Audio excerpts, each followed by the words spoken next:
The Reserve Bank and its MPC will have to announce their monetary policy on Friday without much clarity about the nature of the government or the budget or the likely fiscal deficit. CNBC TV18 Citizens Monetary Policy Committee meets, as always, to discuss what the Reserve Bank should and will do and say on Friday. Let me welcome Chairman of our committee, Dr. Pronab Sen, and members Sajjid Chinoy of JPM, Samiran Chakrabarty of Citi, Soumyopkanti Ghosh of State Bank, and Sonal Varma of Nomura. Gentlemen and Sonal, thank you very much indeed for sparing time for me. Dr. Sen, I'm going to start with you. The point is the Reserve Bank is going into this monetary policy without any idea of the political color or the fiscal deficit. So how do you think it should approach the policy itself?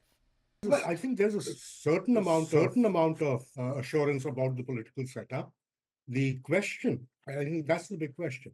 Had this been a situation where there was uncertainty about government formation, that would be a different story. I don't think there's a question about it now. NDA is coming back. But this is an NDA which is going to be very different from the NDA that we've seen. Right? And there was, prior to the elections, this belief that the NDA would again sweep back to power, and therefore the government could afford not to be populist. Question is that given the election results, even if it's going to be roughly the same set of people in the government, would they continue to hold that stance?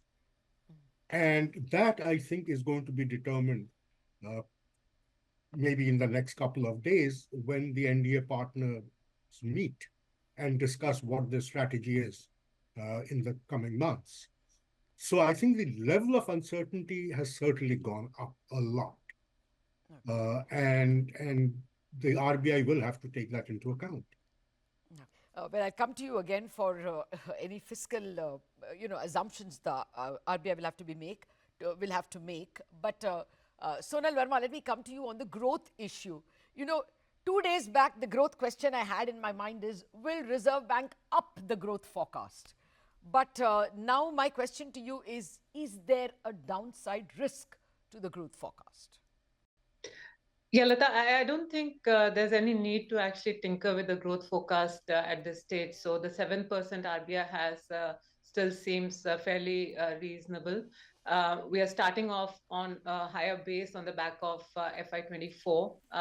There is, I agree, uncertainty in terms of the composition of expenditure we will see in the new government's term. But I think that's still a wait and watch. And broadly, we do think that while there could be some tweaks, the focus on supply side reforms on capex will continue. So I think the fundamentals of the economy still remain the same. The increase that India is going to see because of integration with global value chain remains the same. The drop in inflation we are seeing is a positive for real incomes that should support consumption to some extent in the next 12 months. So I think market reaction has been very adverse, but I think it's a bit too premature to jump the gun. 7% RBI's current forecast need not be disturbed, is your point? I don't see any reason for that. Okay. Well, then now let me come to the inflation question. Soumyopkanti, what's your sense about the RBI's inflation forecast? There is, as it is, an issue of potatoes and tomatoes. We just had the Agri-Ministry announcing that there is a shortfall in some of these vegetables. More importantly, there is a chance of a higher fiscal largesse. We don't know if the budget will be similar to what was presented in February. The two allies on which the government is dependent both want a big package for their own states. So do you think that there is an upside risk of fiscal deficit and therefore to inflation? Yeah, thank you, Latha. I think in terms of your first question, in terms of the upside risk to fiscal deficit, I think the government was, in the interim budget, was working with a fiscal deficit of around 5.1% for next year. And after the RBI dividend, there was a largesse of around 30 to 40 basis points. So my sense is that the government can actually walk a little bit midway. It can reduce the fiscal deficit to show to the market on intent on fiscal consolidation, but may not got the full hog of absorbing the entire amount of the dividend transfer money which it has got. So that will actually satisfy both the market and also open up any space for any fiscal any largest, I will not call it largest, or any fiscal support which the government may want to unveil. So this is regarding the fiscal deficit. So I still maintain to believe that there will be a gradual path to consolidation, but the consolidation path could be a little more milder than what it was earlier. Now coming to So 5.1 is what RBI will work so with. basically the RBI may actually work with a deficit of maybe the government can actually work with a deficit around a little bit lower than 5%, maybe 4.9 to 5%. So that doesn't go the entire distance down to 4.7 or so. So this is the first point. The second point regarding the inflation, as of now, the inflation trajectory for the entire year of fiscal 25 looks that most of the numbers are likely to be stay below 5%.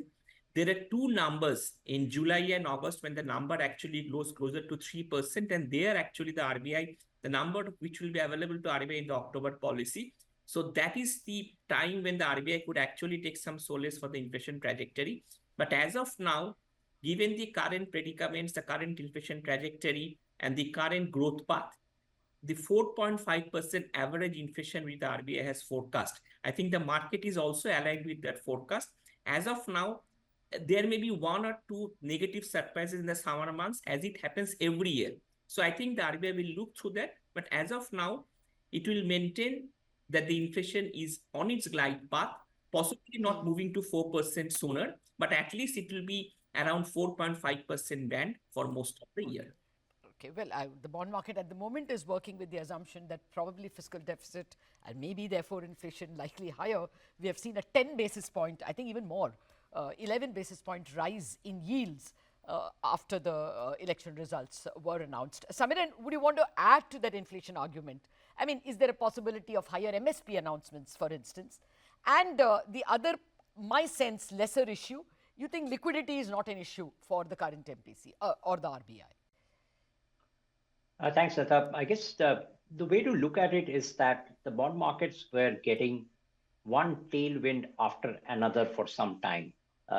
It was first the RBI dividend, then it was the outlook change from S&P to positive, and the markets were prepping for another positive news coming out of the election as well.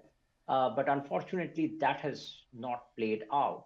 So it's basically reversing the down move that happened on the good news and coming back to where it was. I don't think market is right now pricing in any sort of a fiscal slippage and additional borrowing for FY25. And as Shomo was mentioning, there is significant buffer for the government to work with, not only the RBI dividend, but also the fact that FY24 fiscal deficit has now been 5.6 rather than 5.8, means for most of the revenue numbers, the base is much higher. So you could end up with a even lower fiscal deficit or some more space to do both capex as well as some populist spending if the government decides to do. The only challenge seems to be that till you see the budget, there is no clarity on the fiscal glide path over the more medium term. This year is not a problem. The medium term is still a bit uncertain. The other issue is that whatever that populist spending is, or whatever the increase in MSP, in fact, the increase in MSP decision can come much before the budget, would be a signal of whether the government, just like it was very conservative on inflation in the last 5 years, it's maintaining that conservatism or is now going to play a little differently and might allow a bit of price increase to happen just to ensure that the consumption side of the economy, particularly in the rural, also gets a bit of a fillip out of it. Liquidity, I think at this moment, RBI has managed it quite well. In fact, the only concern is that as the new government comes in and spends the whole backlog of last few months with this 2.1 trillion surplus from the RBI in its kitty, would that actually increase liquidity too much? And at some point of time, RBI will have to absorb that. And this will also coincide with the inclusion on the bond index. So to that extent, there could be flows as well. So the RBI might have to swiftly move to the other side to manage the liquidity as we move forward. But for now, it's not a big challenge. Yeah, time permitting, I'll come back to liquidity. That expected flows may not materialize, which is why I thought liquidity may not be, it may be a non-issue for RBI. But the bigger ecosystem is what I'm forgetting, the global ecosystem. The Fed, many believe, may not move ahead of a US election. That apparently is a tradition there. But Sajjid, tell me, what will the Reserve Bank have to parse in terms of the global environment? I know we're very focused on the domestic environment, but we shouldn't forget that there are multiple uncertainties that still characterize the global environment. Rates, currencies, commodities. Let me come to each in turn briefly. I think the starting point here for central banks is, this is like the movie Groundhog Day, where every day is the same. Every quarter, we talk about the resilience of the global economy. And this quarter is no different. Again, we have a global economy that's tracking 2.5%.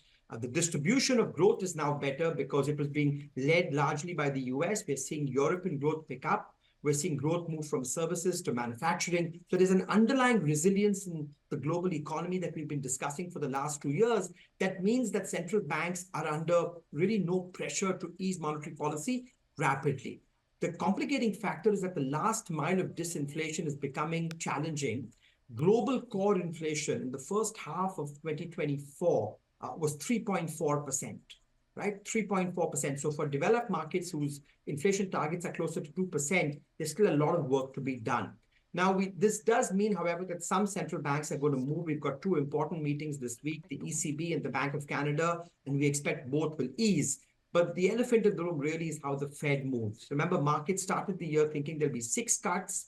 We're now down to less than 2 cuts. And given the resilience of the economy, if over the next couple of months, core inflation doesn't, soften more meaningfully, that's going to remain an open question. So I think financial conditions globally will be dictated a lot by the Fed, and there's no clarity at all as of now whether the Fed will cut in 2024.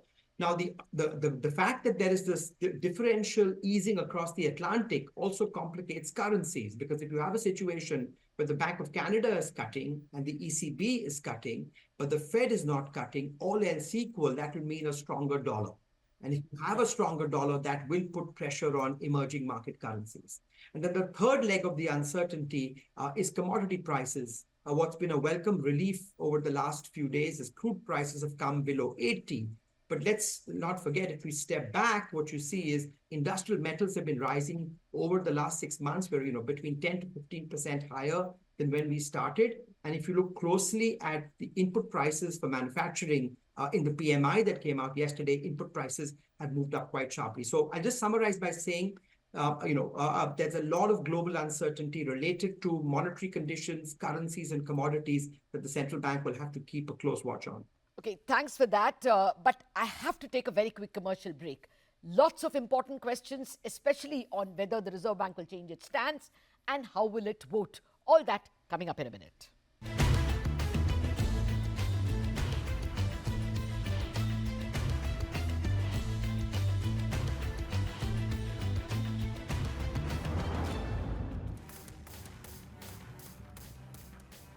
Welcome back to the deliberations of CNBC TV 18 Citizens Monetary Policy Committee. I've been speaking with Chairman of our committee, Pronab Sen, and members Sonal, Varma, Samiran Chakrabarty, Sajjid Chinoy, and Soumyopkanti, Ghosh. Gentlemen, and Sonal, thank you very much for your patience and for staying on. Well, I'm going to continue a little bit more with the political backdrop and its likely impact. Dr. Sen, if you have to put yourself in the Reserve Bank's shoes, should it worry that even in future there can be some impinging on inflation? Because like I told you, there are two allies with state-related demands. So do you think that, demand for an Andhra package plus a Bihar package or a Bihar package, etc., is something that the MPC should consider? Is that even something that will figure in their deliberations? They should certainly consider it. which is why, given that we won't actually know until it happens, it creates a huge amount of uncertainty at the moment. And I'm almost certain that both Bihar and Andhra Pradesh will demand packages. And they're very likely to get it. The question is the type of package and the amount of money that's involved. If, despite that, the government wishes to keep the fiscal deficit under control, they will then have to find savings elsewhere. And it's that series of choices that have to be made which creates the uncertainty. Okay. Do you expect even things like higher MSP, which is something that has to be done immediately? I don't think the MSP is going to be a big shocker. Okay, all right. That will be some solace for the bond markets. Let me look at the other question of growth and inflation. Sajjid, to you, we are faced with a peculiar situation even in India. It's like fiery growth. If you look at 8.2 overall GDP, or even if you looked at GVA, 7.2 is not a laughable number at all. And yet you are having, very low core inflation. How will the Reserve Bank reconcile the two? Will they be happy that core inflation is going towards 3 and therefore there is a scope to sound dovish? Thanks, Latha. I think, at the prima facie, this seems like a puzzle that if growth is tracking 8%, how come core inflation has been so soft and the annualized momentum of core has been, 3% or slightly less?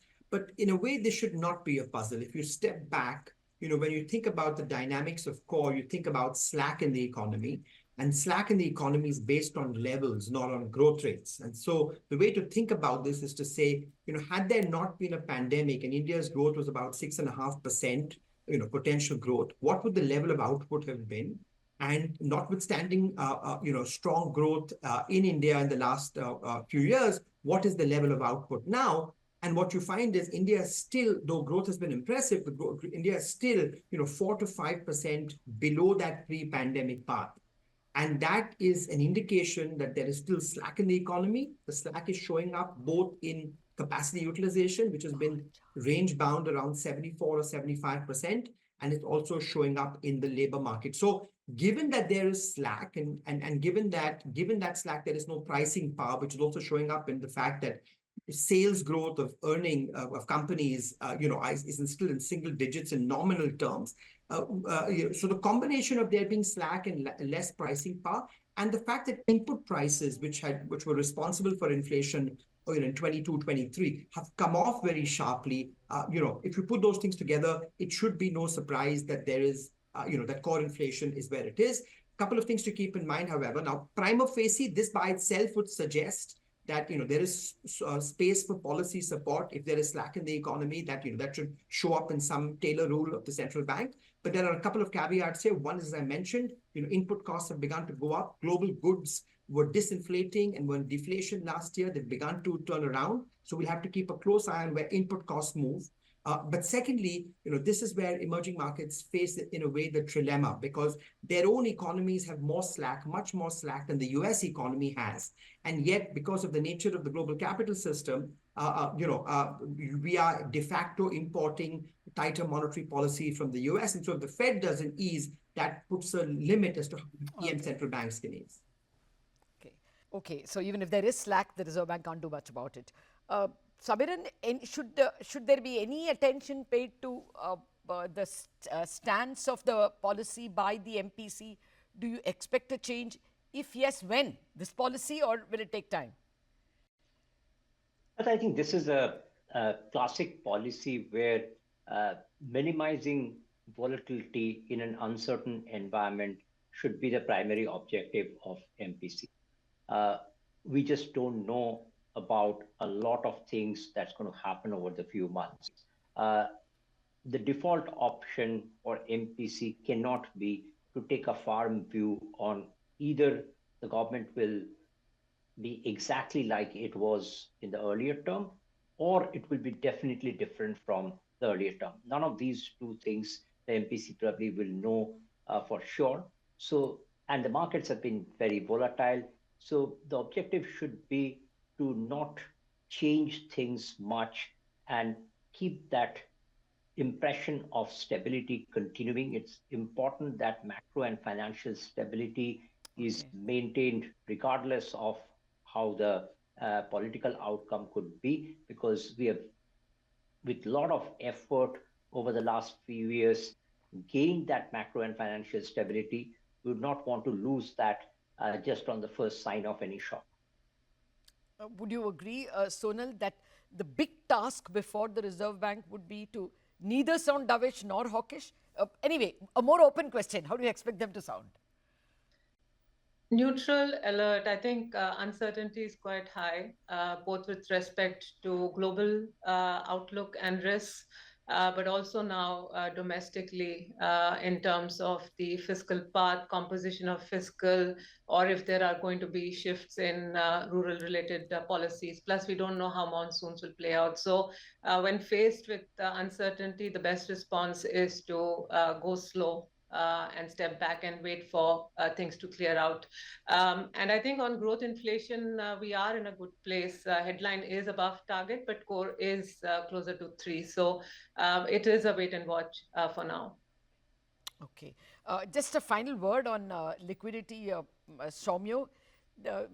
We were expecting, bond inflows starting and perhaps, active funds also piggybacking on to the India bond inclusion. We expected that a very stable government would mean equity flows.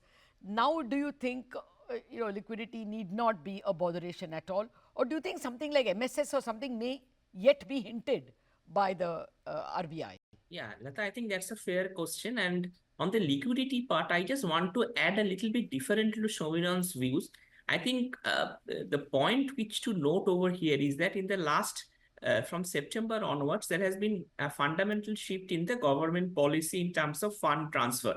I'm talking about the government cash balances. So the government, I think, has slowly moving towards a just-in-time mechanism of fund transfer for the centrally sponsored schemes, such that the government cash balances have actually moved out of the banks. It is now actually lying with the RBI. So basically what is happening is that provided that you spend funds, I think the amount is around 75% of the funds, then that fund is directly released by the RBI to the states with the matching grant from the center. So my simple point is that the earlier logic of government spending, increasing the cash balance in the government start spending so the liquidity will improve may not hold true in the current context, since it is outside the purview of the banks. So having said that, there is also another uncertainty over here. Given the fact that we are living in a world of uncertainty, there may be some impact also on the fund flows. So in this case, the RBI may have to come with innovative approaches to liquidity management, because on the one hand, you could get temporary permanent fund flows from abroad, but on the other hand, you could also get temporary fund outflows in the form of government cash balances. So you have to match temporary with temporary and permanent with permanent. So in short, the Reserve Bank may have to innovate on liquidity management going forward, because I believe that is going to be the crux of the on the evolving part of the monetary policy in the future, because the central bank has to ensure that liquidity is within comfortable limits and at the same time it doesn't is too much inflationary. Okay, well, I could assume that the MPC will steer clear of that discussion, not their headache, they might say. But we are out of time and we have to get to the vote. Members, if you all can, tell us how you will vote. The first question, given the uncertain backdrop, what will the Reserve Bank's rate action, MPC's rate action be? Can I start with, Sajjid? On a hold. Okay, hold. Soumyo? Pause. Pause. Sonal? Hold. Hold. Samiran? Yeah, it's a hold. Hold. Okay. Dr. Sen, the entire committee is saying no action. Hold. Hold, yes, thanks. Let me get to the other one. The stance, any change, Sajjid? No change. Withdrawal of accommodation. Withdrawal of accommodation. Soumyo? No change. Sonal? No change. Samiran? No change. Okay, this is not all that perfunctory.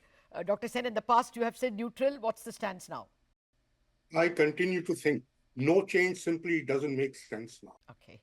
All right. There is no accommodation to withdraw. Well, you definitely have one voice in the MPC supporting you. Dr. Varma also believes neutral. He had already dissented. Well, just very quickly, when do you all expect the first rate cut? Sajjid? Too many known unknowns, but somewhere in the third or fourth quarter of this year. Okay, so that will be October onwards. Soumyo? You are in the third quarter of the current fiscal, so from October. October. Sonal? October. Samiran? October looks more likely now. Okay, Dr. Sen, would you agree? Well, yes and no. I would prefer to wait for the full budget to be presented before one takes a call on this. Okay, so just postpone the decision at this point in time. Yeah.